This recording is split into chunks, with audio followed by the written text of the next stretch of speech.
The result of this Buckeyes-Nittany Lions game should not hurt Ohio State in terms of the national perception with the college football playoff rankings coming out. This is still, for my money, the top team in the country. The result of this game should reflect the strength of the Big Ten Conference at the top. Great time to subscribe to the channel. Big Ten content every single day. Always crush that like button. Penn State played defensively how they were supposed to play. I talked about it in my preview. If Penn State can force Ohio State field goals in this game, I feel they have the offense that Iowa didn't to take advantage. I've been saying it all season long. These Penn State wide receivers, I think, are really good. I think they're good wide receivers. Keandre Lambert-Smith, Parker Washington, Mitchell Tinsley. You look at the tight ends, Theo Johnson and Brenton Strings. There's a lot of weapons across this offense. It's just they need to find the right combination. Is it the quarterback that's maybe holding them back? I don't know. I really believe, though, if you would have swapped quarterbacks in this game, Penn State wins this football game because the running game was okay. Clifford just isn't quite there. And I don't know if he's ever going to get quite there. Look, Penn State could go on. They could be 10-2. They could win a bowl game. They could be 11-2. Great.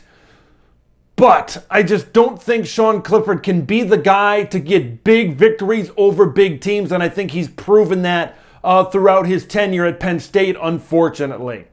I believe the guy behind him, Drew Allar, is going to be a guy, paired with the right combinations on offense, of course, is going to be a guy, one of the best quarterbacks at Penn State. He's going to be a guy that can take Penn State maybe to a new level offensively. He could be one of the better Penn State quarterbacks we've seen in a very, very long time. Look, I've been avoiding talking about this guy on the Ohio State defensive line because maybe the difficulty pronouncing his name. But man, I got to get my crap in order because it is time to talk about JT Tuimoloau. Because man, this guy is a stud. This guy is a beast on a defensive line full of studs and beasts. I mean, holy crap. This guy was all over the field. You put him with Mike Hall and so many other great players on the defensive line. There's other parts of this defense that Jim Knowles can, work on some things, but as it pertains to the defensive line, this is a group, it is as good as it gets throughout the entire country up front for the Ohio State Buckeyes. They are fun to watch. Now, Penn State doesn't have the best offensive line in the world, but man, how they played up front, that was fun to watch. Let's talk about some of those issues. The secondary, right? Sean Clifford, I mentioned, maybe not my utmost confidence in him as a quarterback. And I did mention the skill of these Penn State wide receivers, but I think they got a little bit of trouble back there in the defensive secondary. I believe as we continue to go on down the line, I don't think Ohio State is necessarily going to get tested in the secondary that much until we get to Michigan. And even at the Michigan game, that's a team that wants to run the football first. And J.J. McCarthy hasn't really thrown the ball a ton. I don't know, but maybe once you get to that college football playoff, right? They play an SEC team that likes to throw it around like an Alabama, like a Tennessee. That secondary could be the weakness that maybe prevents them from getting to a national championship game. That's the part of their defense where they've got to shore up some things. The defensive line and that pass rush isn't going to hit home every single time. The defensive secondary, they're going to have to cover some guys at some points in time late in the season. Look, they had other parts of their team that was able to compensate for that during this game, but that secondary eventually, I think, has got to get better. You know what else has got to get better for Ohio State? The run game. They did okay. Once again, I think they were just under 100 yards rushing in this football game, but for the most part, this was a passing attack in this offense as this game, I should say, went along. And maybe that's just the strength of their team. Like Michigan, right? They run the ball. They don't need to throw the ball a lot. Doesn't mean their passing game is weak. And it might be the same for Ohio State.